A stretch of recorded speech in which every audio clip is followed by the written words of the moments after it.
Mechanics, mechanics, and more mechanics. This is the case for Tim Tebow, a special edition of the Lando Report for January 28, 2013. And I'm going to give you 6 reasons on this edition of the 6 Mix as to why Tim Tebow should be a starting quarterback in the NFL. There's no doubt that Tim Tebow has worlds upon worlds of potential, but why is he held back? Why does the media lash out against him? Why do coaches and players come out against him? What is it about Tim Tebow that gets everyone upset? And why do more people want to see Tim Tebow fail rather than succeed? Well, that question may not be answered, but I'm still going to make the case as to why Tim Tebow should be a starting quarterback in the NFL.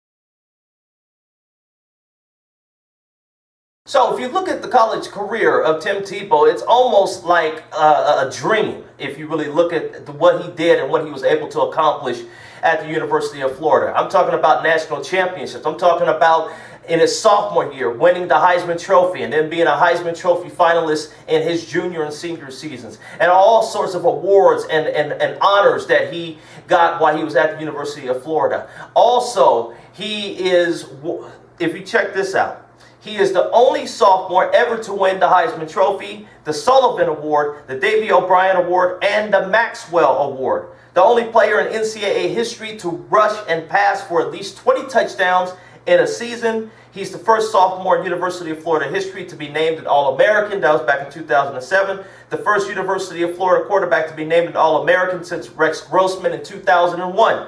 He's the first University of Florida player to be named the first team academic All-American selection in over a decade, back in 2007. He's the second player to repeat as the Maxwell Award winner in 2007 and 2008. He's the first scholar athlete to be named the ESPN, the magazine's Academic All-America of the Year for University Division football in 2 consecutive years. And he's also the 20th anniversary William versus Campbell Trophy winner, 3-time Heisman Trophy finalist, as I said, and 2-time SEC Offensive Player of the Year in 2007 and 2009. And to even go with that, he also completed nearly 70% of his passes during his career at the University of Florida.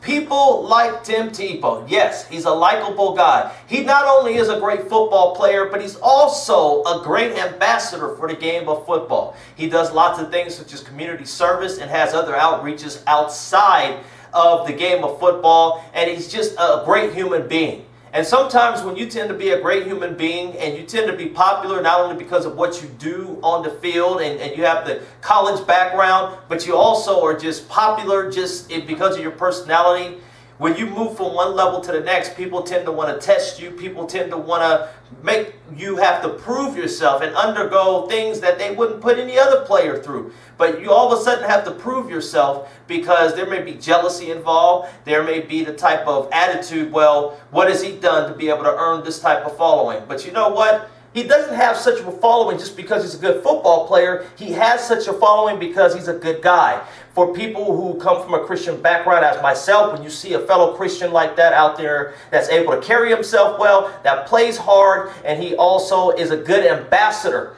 just in life in general, he's an easy guy to get behind. But unfortunately, that also seems to have been his downfall getting into the NFL, because now there's a lot of people that want to see him fail.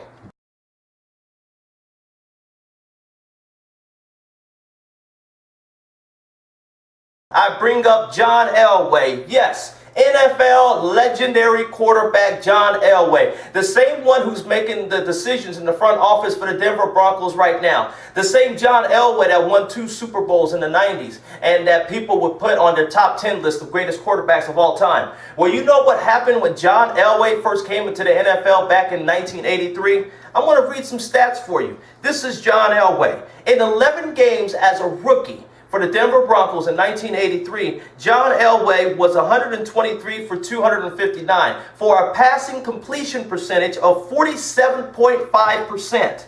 He threw for 1,663 yards, along with 7 touchdowns and 14 interceptions, which means he threw double the interceptions that he actually threw touchdown passes. Now I want to compare that to Tim Tebow's rookie year. Tim Tebow's rookie year, he played 9 games. He was 41 of 82, threw for 654 yards. He had 5 touchdowns and 3 interceptions. He completed 50% of his passes. The next year, in his second year, in which he played 14 games and led the Denver Broncos into the playoffs, in which they got a divisional win over the they got a wild card win over the Pittsburgh Steelers. He was 126 of 271 passes, which was under 50%, for 1,729 yards, 12 TDs, and 6 interceptions.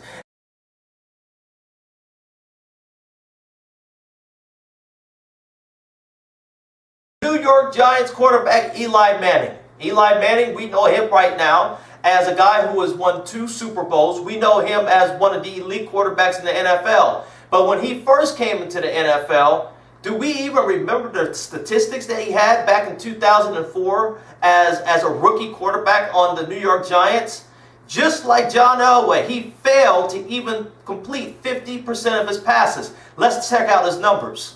In terms of completion percentage, he was under 50%. He had only completed 95 passes out of 197 attempts. He threw for 1,043 yards. He had 6 touchdowns and 9 interceptions. Once again, a guy that went on to win 2 Super Bowls, a guy that's considered one of the elite quarterbacks in the NFL today. He's actually got 1 more Super Bowl win than his brother Peyton Manning. The same guy who in his rookie season couldn't even complete 50% of his passes and actually threw more picks than touchdown passes.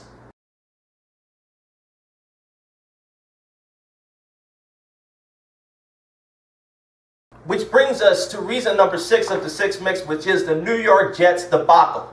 Here the Jets get a guy who has proven himself to be able to do a little bit of stuff at the quarterback position. No, he doesn't have the mechanics that everybody wants, but he was able to lead the Broncos to the playoffs. Yes, the Broncos had a good defense, but Tim Tebow also did some things in order that they were solid enough on offense that they could win games. And so they go to the playoffs, they get a playoff win, and Tim Tebow then goes over to the Jets. Mark Sanchez throws interceptions, fumbles, making all sorts of mistakes, has a horrible season. And not once did Tim Tebow get a chance to actually get in and see what he could do. Matter of fact, I'm going to read the statistics. This is how they used Tim Tebow on the Jets this past season. Tim Tebow completed 6 of 8 passes for 39 yards. That was the extent of his passing this year. In terms of rushing, because you can also run the ball as well, but the Jets decided in their infinite wisdom that they were only going to run him 32 times for 102 yards. That's the extent in which they used Tim Tebow this season. Tim Tebow, a guy who pretty much in his first year, full-time quarterback, led a team to the playoffs and showed promise. And this is how he gets rewarded. And because of that, I really hope that a team like maybe the Jacksonville Jaguars, which is from his hometown, will pick him up and give him an opportunity. Because what would have happened to Eli Manning if he wasn't given an opportunity? What would have happened to John Elway if he wasn't given an opportunity?